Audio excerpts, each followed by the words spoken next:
Hey everybody, how's it going? I'm here with the folks at iFixit, and we're going to talk about exemptions for repair to the DMCA. The DMCA is one of probably your favorite laws, one of those things that made it so that when you buy a DVD movie for $25, it was illegal for you to rip it so that you could put it on your portable media player and watch it anywhere other than your home. There's all sorts of lovely little bits in that law, whether it's the inability to watch your movie on your phone without paying for it again, or your inability to change a broken part in your PlayStation or Xbox without going back to Sony or Microsoft.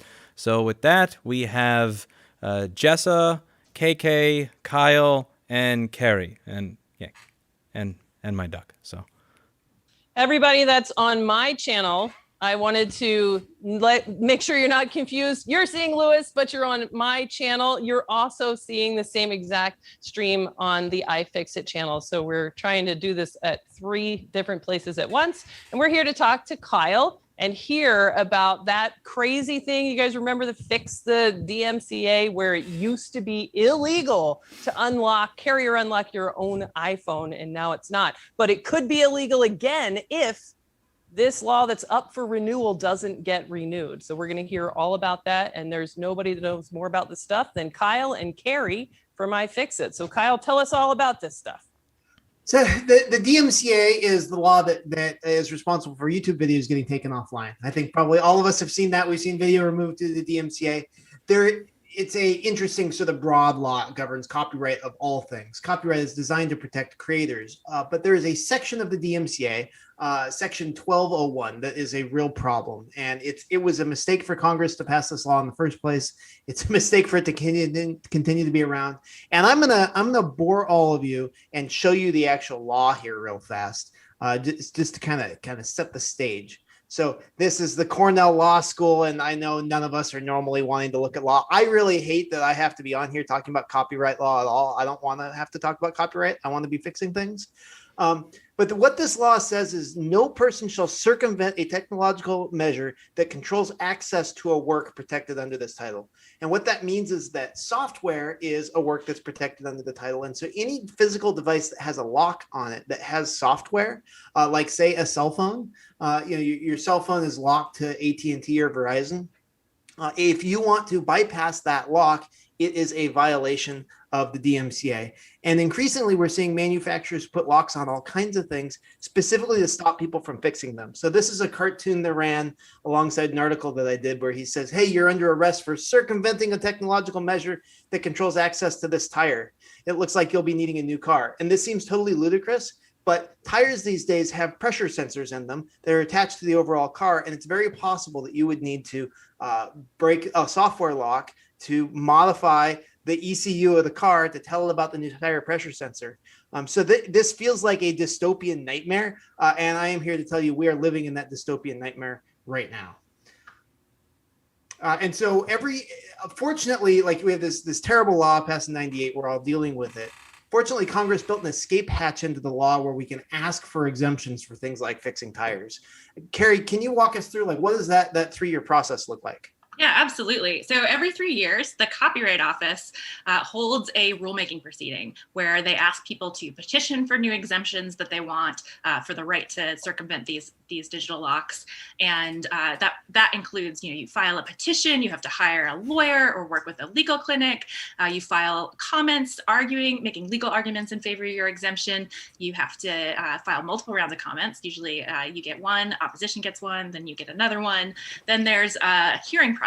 So the Copyright Office holds a series of hearings for everyone who wanted to, who requested an exemption. And so this year, iFixit requested 2 exemptions to allow you to fix your stuff. So one, we requested an exemption for the ability to repair video game consoles that have optical drives. And 2, we requested an exemption for the ability to repair all software-enabled devices. So everything from your software-enabled cat litter box to your laptops to your lawnmower or tractor. And which is an exemption that we won in previous years. And Kyle and I will be going to this hearing. These guys are all IP lawyers. We saddle up. So these guys are strawberry farmers in Santa Maria, and these guys are intellectual property lawyers. We got everybody together, banded together, fought on behalf of farmers, and we were able to get an exemption to legalize tractor hacking. Yeah, and so next week on Tuesday, Kyle and I will be testifying at the Copyright Office in favor of these exemptions, arguing against the opposition. So, opposing these exemptions, we have folks like the Equipment Dealers Association and the DVD Copy Control people and the Entertainment Software Alliance, all of those folks who are trying to keep us from getting the right to fix our stuff. And so we'll be coming up against them and answering questions from the Copyright Office and trying to argue in favor of that exemption. That's on Tuesday morning, and we can share out the link in a little bit in the chat. But also, hey, Carrie. Yeah, thank you. So let's say that you got sick, you and Kyle, you got the Rona, and you can't make it on Tuesday. You're laid up. It's not happening. Nobody shows up to argue for these exemptions. And so the librarian says, no exemptions. Nothing passes. How would my life be affected the most? Like I'd wake up the next day, what would happen? Yeah, so you would wake up the next day and you would still be vulnerable to being sued by a company for violating 1201, so violating this law. So if you violate the law that Kyle just showed you, you're potentially subject to massive amounts of civil damages, so huge money judgments against you, or possible jail time. So you could go to jail for breaking the DRM that's preventing you from accessing the software code on your devices. And so the current state of affairs is that for any device that doesn't already have an exemption from the Copyright Office, if you break the DRM on that, you could get sued or could end up in jail. And that's, that if we don't win these exemptions this year, that'll continue to be the state of affairs after the hearings. One thing to note, though, the Copyright Office isn't going to make its decision in that hearing live. We'll be seeing its decisions probably in the fall. They tend to release them around October. So they'll take some time to consider everything that was said at the hearings, take meetings with people, consult with an entity called NTIA and the federal government, and then they'll produce their recommendation in the fall, which is then given to the Library of Congress, who either adopts the recommendation or doesn't, but pretty universally adopts. But a really good example of this process going totally haywire is it used to be legal in the US to unlock phones, to move it from AT&T to Verizon. And then 1 year, the Copyright Office woke up on the wrong side of the bed, denied the exemption, and the US became the only country in the world where it was illegal to move your phone from AT&T to T-Mobile. And this had huge, wide-reaching impact. It meant that repair shops that were doing phone unlocks for people were doing it illegally and were open to liability. It totally screwed over all the electronics recyclers that are accustomed to getting phones, unlocking them, and then selling them overseas. It did hundreds of millions of dollars of economic damage. And it took 3 years to unwind because we had to wait for the next 3-year process. So does that have to do with like me putting check rain on a phone in order to recover data from it by rolling it back to an earlier iOS? Would that be a modification? Absolutely. Yeah. So I could go to jail? If they did not renew, one of the existing exemptions is for jailbreaking phones. If they don't renew that phone jailbreak exemption, then absolutely you could go to jail. And Carrie, what's the criminal penalties for violating 1201? Oh gosh, I don't remember exactly. $150,000 in damages per instance, plus up to 8 years in jail, I think. It's crazy. And this is not academic. Our good friend, Sina Konafar, he developed the first it wasn't jailbreak, it was an unlock for the Motorola Razr phone back in the day. And Motorola sued him for hundreds of thousands of dollars of damages. I think, they said per instance, and he was helping thousands of people unlock their Razrs. And we're trying to send him to jail for this. Just for unlocking a phone. Jeez. So the one that we're concerned about right now is game consoles. Louis, do you ever deal with the optical drive problems repairing game consoles? I don't do anything with game consoles. All we've ever done most is, data recovery on the drives from them when they start clicking. But, the idea, you're talking about the fact that if you change the drive is paired to the device, so you have to have it changed by the manufacturer. Yeah. That's incredibly annoying. I mean, it's one of these things where people don't believe me when I say that, if you, that you have to go back to the dealer, but you actually literally do have to go back to the dealer in that case to get that part fixed. Yeah, that's when I asked Brad, who will never show up on camera, hey, what is something that you can think of that might, that this impacts your life? That was the first thing he said was, oh, you mean like the optical drive on all the game consoles? And then 2 of them walked in the door right now.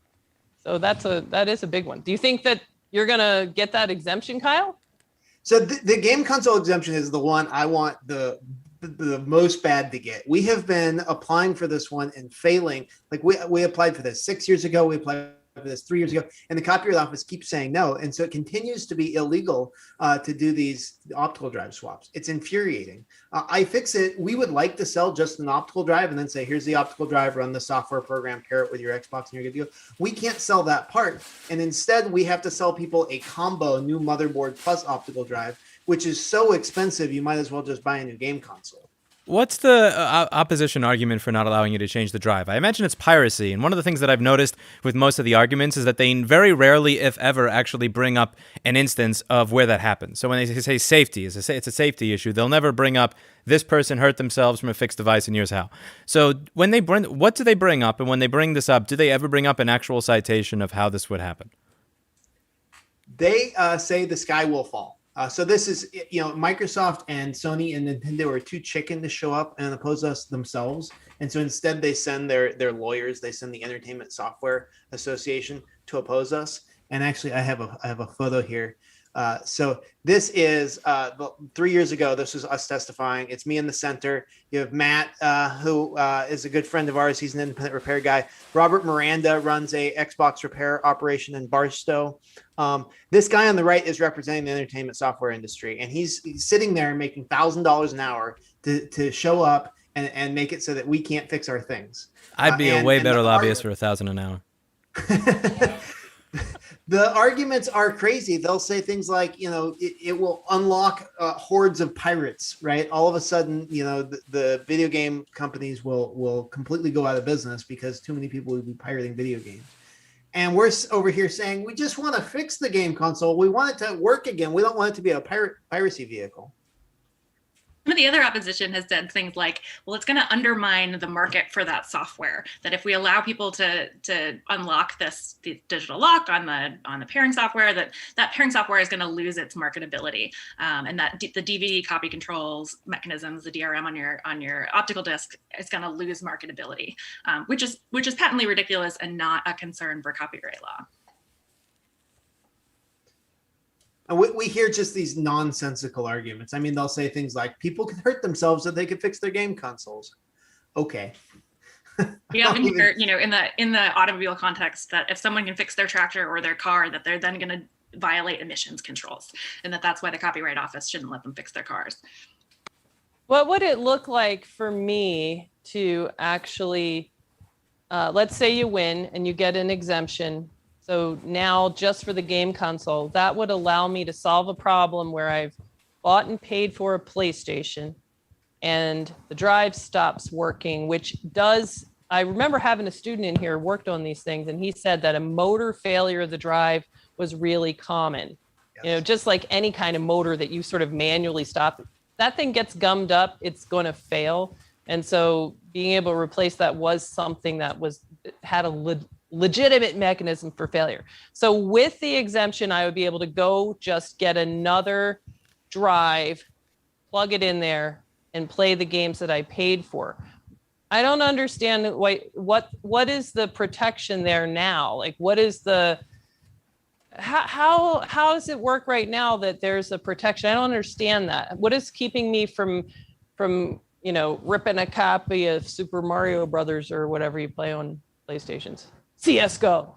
Is that one? Right. Yeah. So the drive is connected. It's kind of paired at the factory to the main board, and there's a cryptographic tie there. So in order to make it work, in order to be able to make a new drive work, if you took two PlayStations and you swapped the optical drives on them, you then have to pair or marry the new drive to the unit, and that involves basically doing the same thing that Check Rain does. You have to basically break open the thing, pair the new one, and then relock it down. And I mean, what's so frustrating is there are plenty of these drives out there. You have the motor in your drive fails. Well, I can go to the electronics recycler and take PS5s that were about to go, well, maybe not PS5s, PS4s, PS3s that were about to go into a shredder, and I can pull those drives and we can sell them. And I mean, I have those drives sitting on a shelf with iFixit, but you can't make them work unless you have the software tool to pair the new drive. Yeah, it's that, but I don't understand how the existence of the native drive, how does that prevent me from playing I mean, I assume this is all about it's trying to prevent me from sticking a DVD in there that is a copy that I didn't pay for. Yeah. That my friend, like, how does the native drive prevent me from doing that? There's some fancy sauce in these optical drives, and there's a fancy chip on them that can detect the difference between a genuine Blu-ray game and a ripped Blu-ray game. And that's the copy protection that they're afraid of. They don't want you to modify the optical drive to be able to read ripped discs, which is, mod chips for game consoles are a thing, right? And so this is why they're so sensitive about this. And we from the repair world are saying, hey, look, mod chips should be illegal. That's fine. That's, if you're going to steal someone's game, that is its own violation of the Copyright Act. But the act of repairing the console should not be its own violation. And so this is like the legal term for this. We say that the repair, as long as the repair is for the sake of a repair and not an activity that you're engaging in an act of piracy, right? We're just doing the bypass. We're not attempting to pirate games. So there's kind of a double jeopardy where they want there to be two laws where it's illegal to pirate games. It's illegal to pirate the game, and it's illegal to break the lock so that you can pirate the game. Well, why do we need double jeopardy? One law should be sufficient. Yeah, I like that. That makes sense. Yeah, I think their argument would be law, it's not preventing people from pirating games or installing mod chips, right? It's only preventing people who want to respect the law, who want to do legal repairs from being able to do that, right? If you don't care about copyright law, if you're like copyright scofflaw, you're just going to go ahead and install the mod chips and pirate the games anyway. And we know that people are already doing that. So it really doesn't add any kind of extra deterrence or anything like that. It just makes it harder for people who want to do the legal repairs. Yeah, people have been pirating stuff since the beginning of time. I mean, the whole idea that you shouldn't be allowed to rip a DVD didn't stop DVD Decryptor from working. It didn't stop DVD movies from showing up on Emule, Nutella, Usenet, Kazaa, SoulSeek, like everything. And, there are tons of torrent sites out there where if you want to pirate a game and you don't want to pay for it, you can. Like, I'm not even getting into the morality of whether it's right or wrong, but all this is doing is stopping people from being able to fix their device, not actually stopping piracy, which is still rampant to this day. Yeah, this particular law just drives me absolutely up the wall. I mean, what they're saying when they say you can't circumvent the technological protection measure, it's really just math. It's me typing numbers and letters into a computer to be able to break this encryption. And the idea that certain kinds of math would be illegal as an engineer, that drives me absolutely crazy. This is a free speech issue. Like this law is basically saying if I have let's say I've got the computer code for, I'll pull up and I'll show you. So the computer code for removing the encryption from a DVD is on Wikipedia. Here we go. So this is the math that allows you to remove the encryption from a DVD. The act, I believe, of showing you this may well be a violation of Section 1201 of the DMCA. Like it is outrageous that this law is restricting free speech. Copyright is supposed to incentivize the creation of creative works, and it's doing exactly the opposite. I think it's going to be really funny. Which one of you guys is going to be going to jail for that? Would it be KK? Because she's kind of like, the only thing here on the stream, you're in charge of it. You're the one going to jail because this stream. Wait, I'm going to jail, and so is Lewis now. Hopefully none of us are going to jail. Nope. We know we're good lawyers. I have 9 YouTube lives. I get the top bunk. I'll say it's not just software too. Like we see companies arguing Robust, that like the shape robust. of a particular card is a TPM, or a particular attachment for a dongle is a TPM. So it's not just companies saying, well, you shouldn't be able to do the decryption. It's like you shouldn't be able to just access the software, period. And they're arguing that kind of every possible thing could constitute a lock that's designed to keep you out and protect access to the software. It's kind of crazy. Like this law was passed in 1998. It was designed to prevent people, as we've just discussed, like from pirating creative works, from copying DVDs and distributing them on the internet. It was not, in 1998, the kind of technology that we're talking about largely now, like was not in the scope of this law. It was not in the minds of the members of Congress who were passing this law. As one of my favorite law professors has said, Congress might have been thinking about the celestial jukebox, but they certainly weren't thinking about the celestial refrigerator. Like the kind of devices that now have software, were just like not considered at all when this law was passed. And because of that, like and because of this law's super broad language, it applies to almost every device now, because software is in almost everything, rather than just sticking to what it's supposed to do, which is, prevent piracy. So why don't we put you guys on the spot? I love to do that, and say, especially you, Carrie, you're an attorney, right? That's your job. What? I am an attorney. I'm not practicing. Let's have you practice today. What if you had to argue, make an argument from the opposition? And I really like when I sit and hear all the right to repair hearings or whatever. I think it's always good to try and put yourself on the other side of the table and try to figure out what is the nugget within your argument that is valid. So what is that? What's the nugget of truth that, where can we kind of identify with why is anybody even bothering to show up on the opposition side? Yeah, I think that's a great question. I think when we think about game consoles, I think there is a real concern on the opposition side that people will do exactly what we just talked about, that they'll circumvent the TPMs that are pairing the optical drive to the motherboard and the console, and then they'll install a mod chip and they'll use it to play pirated games, and then that'll undermine the market for legitimate games, which would then make it harder for video game creators to make a living. But again, that argument is really, it's going beyond what we're really asking for. What we're asking for is the right to repair something, the right to repair our video game consoles. We're not asking for the right to pirate something. And so, that all of the things that they're afraid of, piracy, cracking DVD encryption, or optical disc encryption, installing mod chips, that's all still illegal and would still be illegal under 1201. So they'd still have this big scary law that they could go after people with. But so it sounds like be able to fix things. It sounds like the manufacturers want you to be required to lock your car in order to deter theft. I don't want to lock my car. My car's not locked right now. You can go out and steal it. It's right out front. I'm in here streaming. Everybody knows that. Well, they want, take my car now. It's not just that they want you to be required to lock your car. It's that they want to lock your car for you every time you get out of it, and they want to be in charge of when you can unlock it again. Yeah.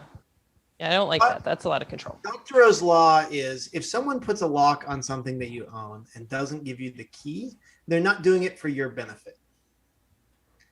Yeah, I like that. Like, why? Okay, I sell you a car. Here's your car. Here's your key. But I mean, in the modern world, and we see this with iPhones, right? You get a phone, you can't load any app that you want on it, right? It has to go through the Apple gatekeepers. Is that really for your benefit? Yeah, I like that. They also, we haven't really seen a lot of cases that were brought by the video game console manufacturers over 1201 in the US. There's only one case that I'm aware of, and it was a Canadian case of a few years ago. But for all of this insistence that they need this law to prevent piracy, they use it very rarely, if at all. And yet it totally prevents folks like us from selling game console parts. Like iFixit does not sell standalone optical drives for game consoles because of this law. I would like to. And I mean, this isn't just, so taking this beyond game consoles, I think that one is near and dear to our hearts, but the rest of it, there's a whole world of pretty much any product out there that has a microchip and it has software and 1201 can apply to. So there was a case a couple years ago. Dorman is a car parts manufacturer and they sell replacement like transmissions for GM trucks. And GM sued them for 1201 infringement for selling a tool to enable you to install a transmission in a new truck. The transmission would come with transmission and then a little module you plugged into your OBD port to take the software from the old transmission and move it onto your new transmission. And GM said, no, that's a violation of 1201.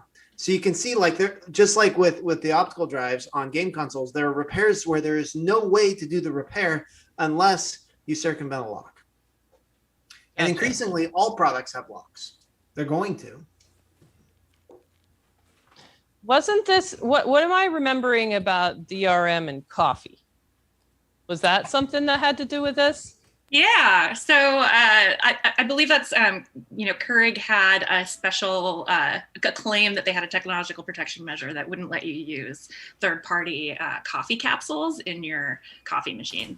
And I believe there was a lawsuit about that. And it really was just an anti-competitive practice, really. They just did not want you to buy your coffee from someone outside Keurig, which, is not something that copyright law protects.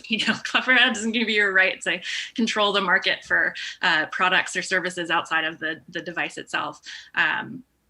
So yeah, that's another kind of thing we're talking about is, as manufacturers claim that these different things are technological protection measures, whether it's like a little tab on that little K-cup, or whether it's, a software lock that's keeping you from unpairing your optical drive. A lot of times these are just, anti-competitive practices by the manufacturer trying to lock you into their systems, their services, buying new consoles when your console breaks, things like that. I'm seeing on Lewis's channel, Morningstar says, I had to replace the optical drive on my PS3 twice. He swapped the controller board in order to do it. And then he said eventually the controller board failed and he lost all of his games. So I don't know if that's like a subversive motive that they have here, where it's not just trying to sell more consoles, they're also trying to sell more games because you lose access. So even if you have the game on the hard drive, if the optical drive stops working, then the game that you have on your hard drive stops working. I think the problem was he probably had to get a new machine. I don't know. Oh.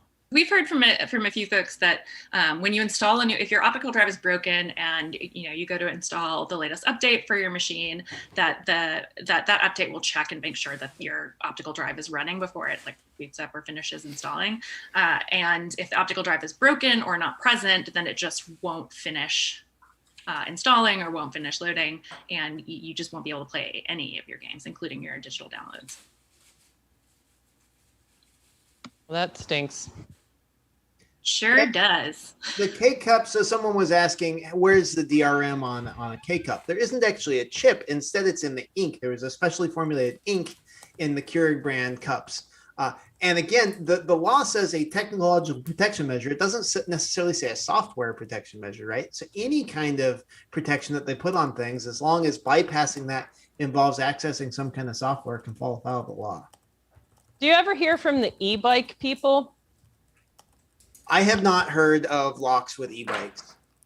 They may exist, and the e-bikes would be covered under the exemption that we asked for, but I haven't heard of a problem. I bought an e-bike, which I love.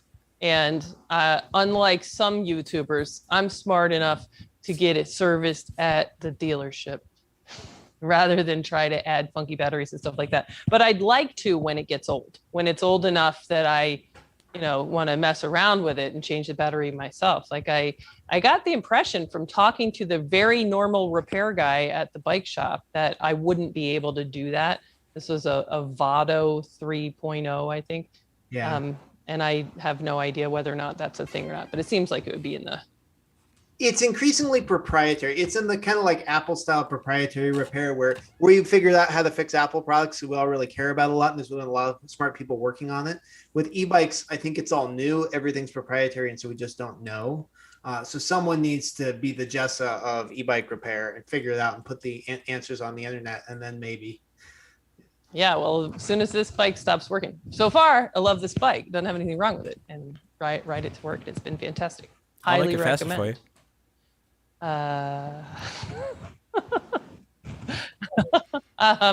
I will let you make it faster as long as you don't have any track record of any kind of fires. No fires. I want the fire-free e-bike. No fires in Rochester so far. As long as you're going fast enough, you can run away from the fire. That too. Did Lewis explain his e-bike or what? Yes, he did. Rest in pieces. All right. So Kyle, why don't you tell us a little bit more about, so we're having a chat here, but there's a reason why we're talking about this today. And What is it? What can people do? And why are we talking about this today? We're talking about this today because the Copyright Office is right in the middle of deciding. They are going to be basically grilling Carrie and I next week, asking us robust technical questions about game consoles. And they're going to decide whether it's legal for us to fix game consoles in the future or not. So that decision is being made by a very small group of lawyers at the U.S. Copyright Office. It's not. This isn't your elected representatives.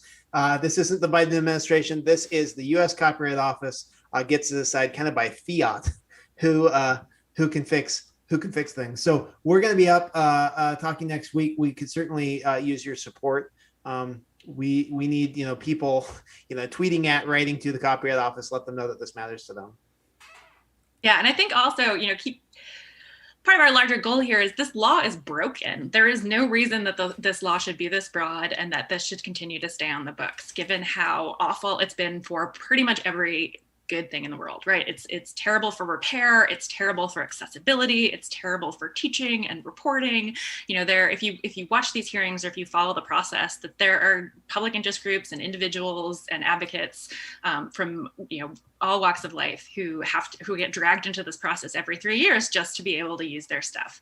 And so what we want this law to change. So we're here arguing for these exemptions from the Copyright Office, but really what we think we need is a change to the law. We need our elected representatives in Congress to create a permanent exemption for repair so that we don't have to, muster all of these resources and spend, 500 hours every 3 years trying to get the Copyright Office to issue a simple exemption. So this happens every 3 years? It happens every 3 years. Yep. The Copyright Office has made some changes recently, but every 3 years you have to go back. If you got an exemption that was passed in the last cycle, you have to go back to the Copyright Office and argue for that exemption again. How does that work? Do you just copy and paste last year's argument, or?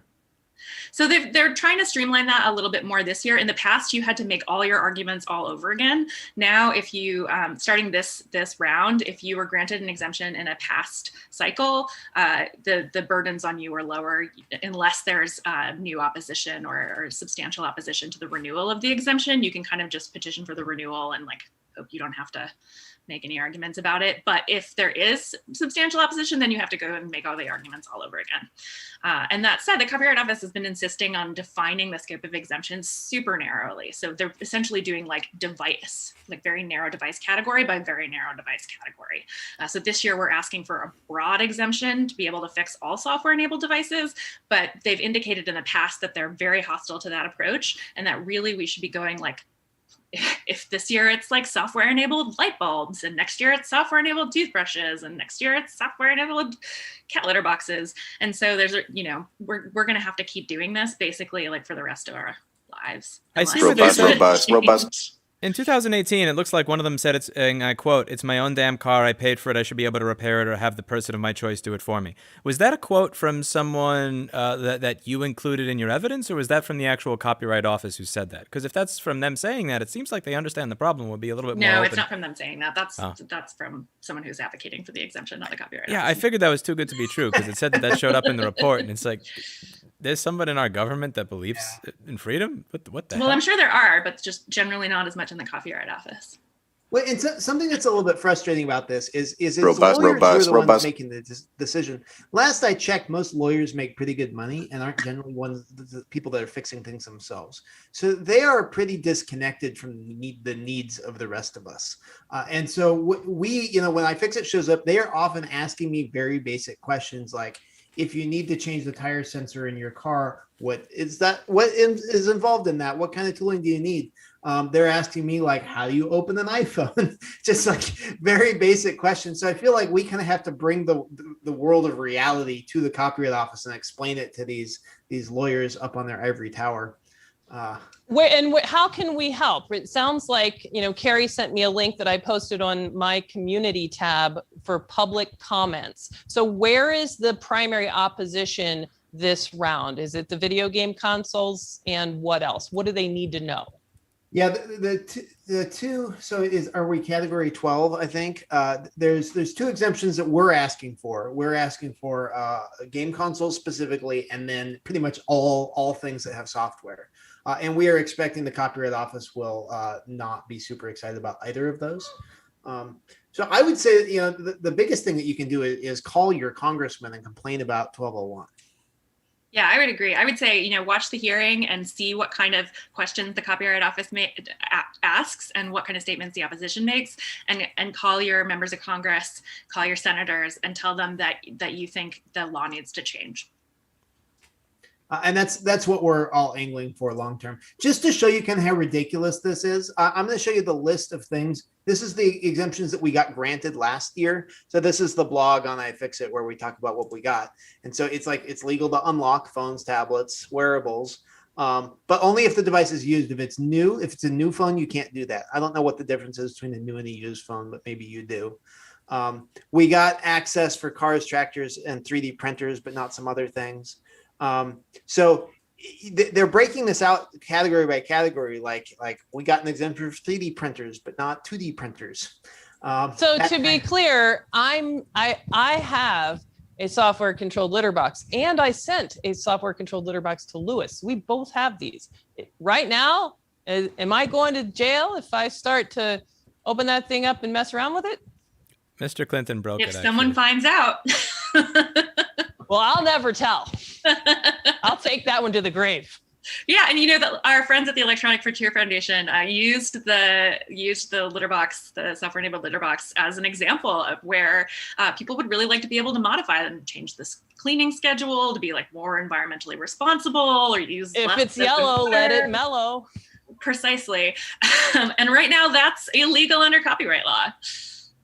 Let's just think about that for a second. It's illegal under copyright law to change the settings on your electronic litter box. That's whack. The other thing doesn't really matter, but yeah, I mean, like, you will survive if you can't fix your cat litter box. But there are other things that matter a lot more. I don't know. You don't have an indoor cat. I mean, Lewis lives in an apartment with 3 cats. Yeah, I'm going with survival being just a time limited. Mr. Clinton is engaged in chemical warfare. Yeah, he broke that litter box like over a year ago. And you didn't fix it because you were afraid of jail time? No, I didn't fix it because it was filled with crap. But imagine that you have a electric wheelchair. Maybe you have to swap out a tire or something on it, and then you need to change a parameter, or there are like acceleration adjustments that you might want to make, or they're actually, in most electric wheelchairs, they have a traction setting. Let's say you're in Minneapolis and it's icy out and you want to put studs on your electric wheelchair, and you need to access the traction control setting. That's behind a password that the owner of a wheelchair isn't given access to. So if you want to jailbreak your wheelchair for the purposes of, modifying it to work better for yourself or for fixing it, you're out of luck right now. Yeah, and it can take, if you decide to go like the formal route, try to get the manufacturer to fix it, it can take months. So we were talking to one advocate in Colorado who had to replace the battery on his wheelchair, and it took over 60 days for the manufacturer to send someone out who was authorized to replace that battery. That was over 60 days from which he was robust, totally exacerbated all of his health conditions. It was just a horrible situation. For something authorized repair seems to be slow as hell, regardless of the industry. Yeah. There was that one senator in Washington that said that it took something like over 2 weeks because he had an issue with his Xbox. I'd like to propose that we stop using the word authorized and change that to the word branded repair, because that's what it is. And I really liked that when I was reading the Magnuson Moss warranty stuff, where that's the wording. It says you can't require somebody to use branded robust. So branded repair is what authorized repair is. So let's like kind of make a campaign to swap that language. Authorized sounds, must be good. Branded sounds hellfire. I like it. I might propose cartel. The cartel repair shop, but sure.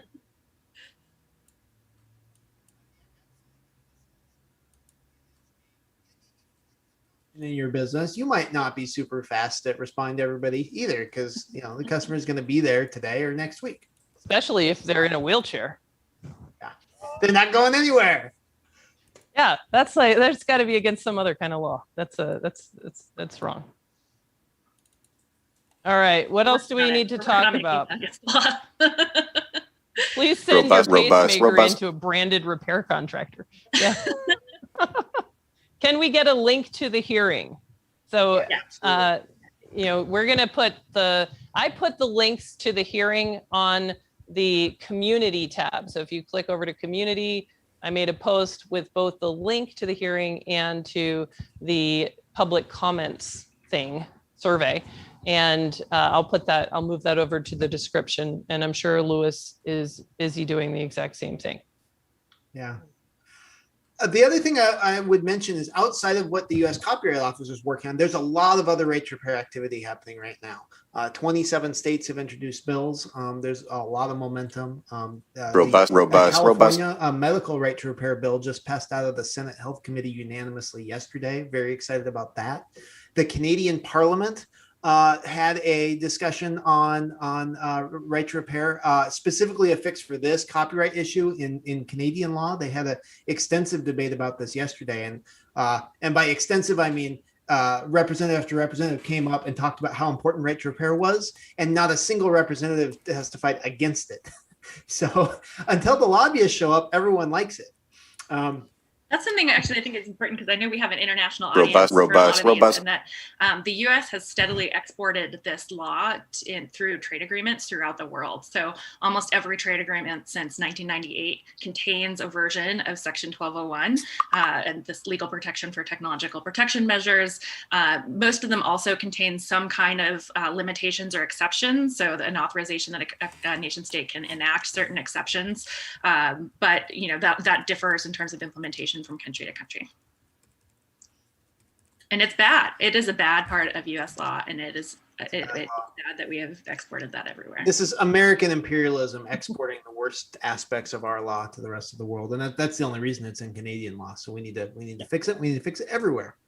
Also, the U.S. Federal Trade Commission is investigating this, and we're expecting that they will release a report later this month on warranty issues. Robust. Remove stickers are totally bogus and unenforceable, but companies keep putting them on products. So maybe the FTC will step up and ask them to stop. One of the interesting ones is the robot on LG's website. When you contact them and you ask about fixing something, it says if you have an unauthorized person work on it, they say that it voids the warranty. So it's not like something where internally that's their policy, but externally they'll make up a fake reason as to why your warranty won't exist or some kind of tricky language. It's just straight up, we're breaking the law. It's crazy. How did they get away with it? Nobody cares. FTC, how are they getting away with it? Yeah. We're hopeful the FTC will step up. But I mean, we've been kind of like blown away at the amount of attention that we've been able to get on all these issues this year. This really feels like a moment for advocates in our space right now. Yeah, it's important. And this is why we need all of you to help us.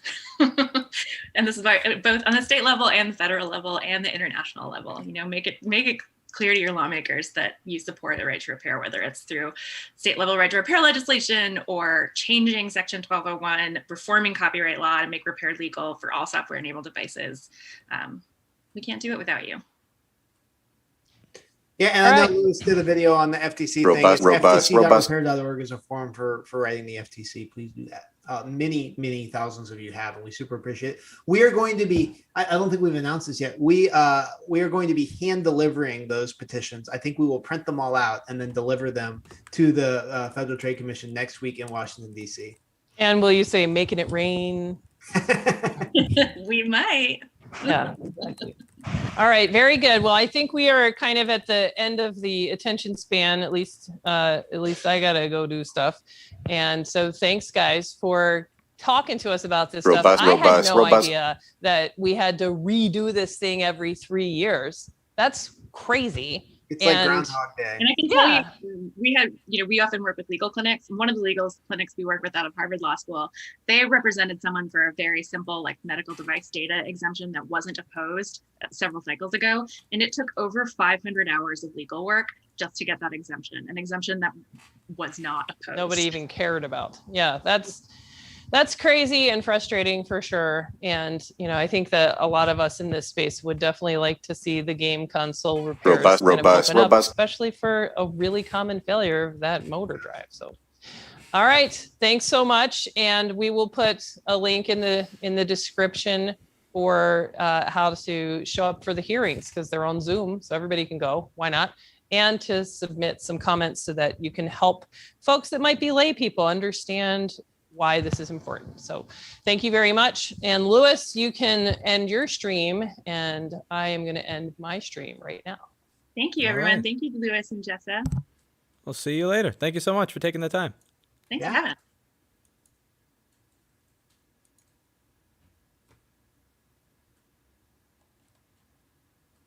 Uh-oh.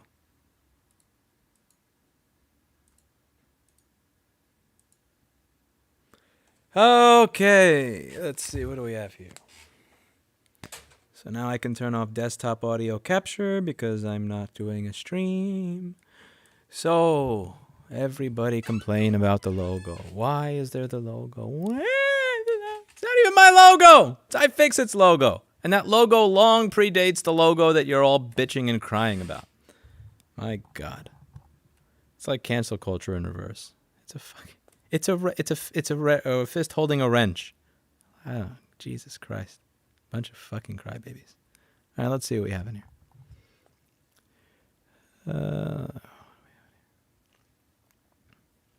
It's not my logo anyway. Okay.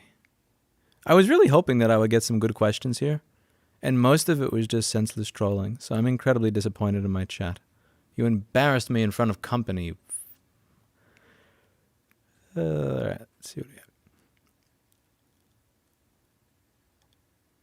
I know, but the problem is that you see communism everywhere, which is stupid. Okay, what do we have here?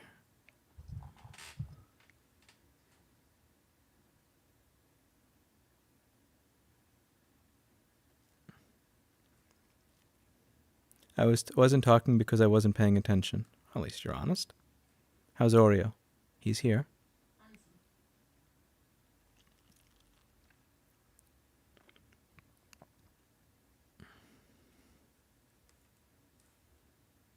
The robust thing was distracting. Yeah, I know. The thing is, even if you unclick the donation thing, it still keeps making the noise until you restart OBS, which is really stupid if you're doing desktop audio capture. I gotta find a better way to do Zoom in the future. Not my fault, I just came in, says Mario. Not your fault at all. We always enjoy having you here.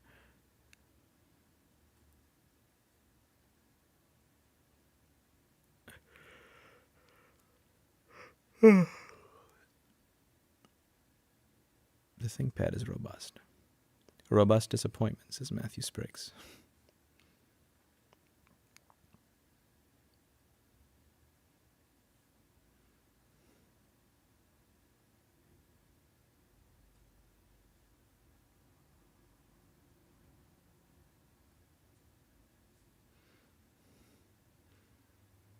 There was someone here simping over the girl that was in the video.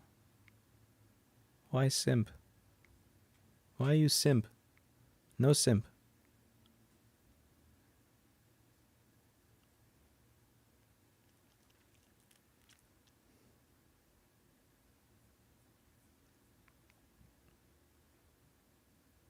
Oh, very cool, Matthew Spriggs. I look forward to that. Yeah, have him do a contact at fighttorepair.org.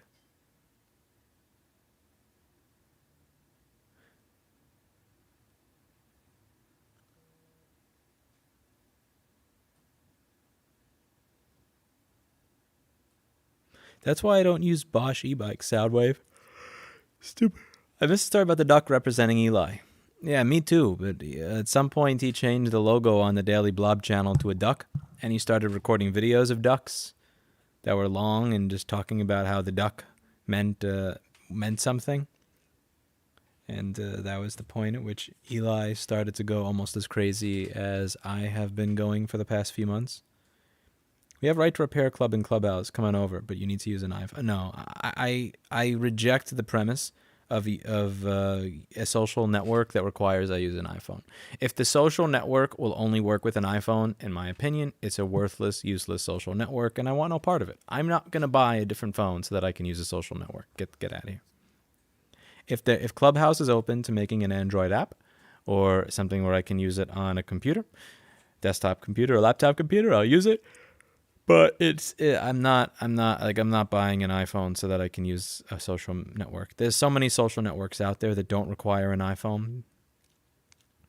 If that screwdriver logo is going to pick up the official logo, I'm going to donate it to Apple's Defense Fund against Right to Repair. Yes, that was silly. That was silly. Are you going to Montana? You should go. I'm thinking of going because I very, very, very much so need to leave here for my sanity. I think it goes back to Charlie Brown's reply to the question, do I own this phone or am I renting it? His reply that an answer would be a robust conversation. Ding, ding, ding on your bourbon. Lewis calling me a simp made my week. It shouldn't. It's not. Me calling you a simp is not a term of endearment.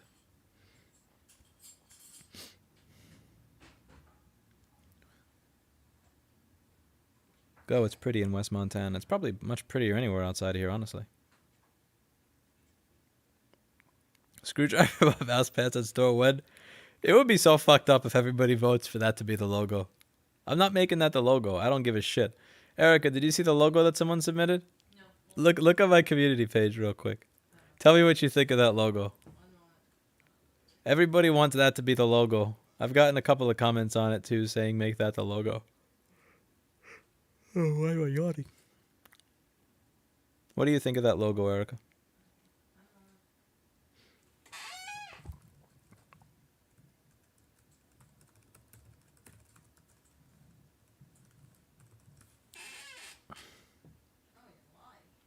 Yes, I am.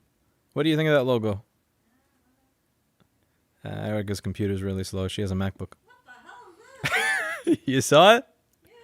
What do you think of it? Huh? Nobody vote for that shit. Please don't vote. Erica, it's so, that was put to... I'm not even Charlie Brown and I feel offended looking at Not only is that logo... How crude. I may be able to donate a substantial amount soon. Dogecoin be strong. Wow. Yeah, I probably should have gotten into that stuff earlier, but I didn't. I got into garbage. That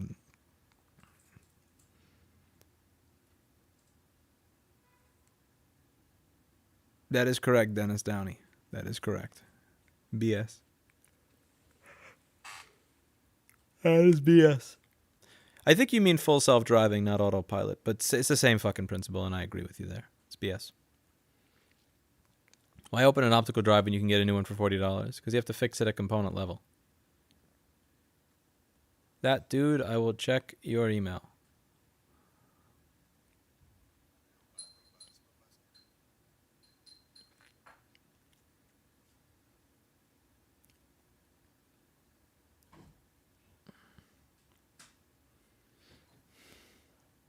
What are your thoughts on warranties not being mandatory for consumer products in the U.S. like they are in the U.K., EU, etc., a la Magnus and Moss? I don't know about that. I mean, like, it's kind of weird because I'm required to have a warranty on repair services, but you're allowed to not have a warranty making the device. I don't see where that works. If I'm required to have a warranty for a repair service to be in business and to have a license, then I think you should be required to have a warranty for something that you sell.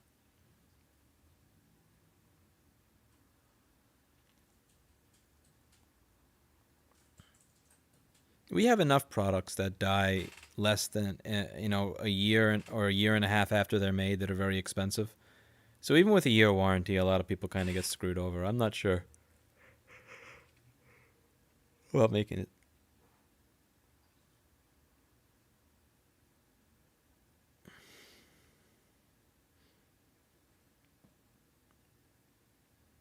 Not going? Why? Don't be so triggered so easy, man. It's just it's not that serious. It's called friendship. Where we joke around with each other over things that have happened. Topic of what stops them from charging $100K and making repair uneconomical? Well, a key text in the bill is fair and reasonable. Now, there's obviously this thing, which is, who defines fair and reasonable? What is fair and reasonable? What is fair and reasonable? And I think most people would argue that that's unreasonable. But again, everybody has their own idea on prices.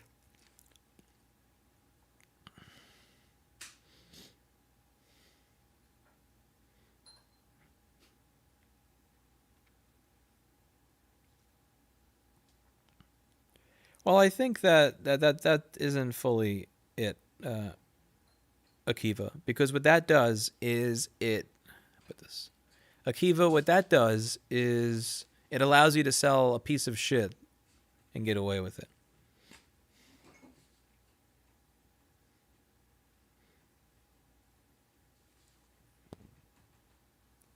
All right, I'm out of here. What I find particularly interesting is that when I had 40,000 subscribers and I would live stream, I would get about 600 viewers. And now at 1.56 million subscribers, I get 550 viewers. That's interesting. 536 concurrent. I kind of wonder if the count has actually gone up at all over the past 5 years, or if that's just in my head. Anyway. I didn't get notification if that makes you feel better.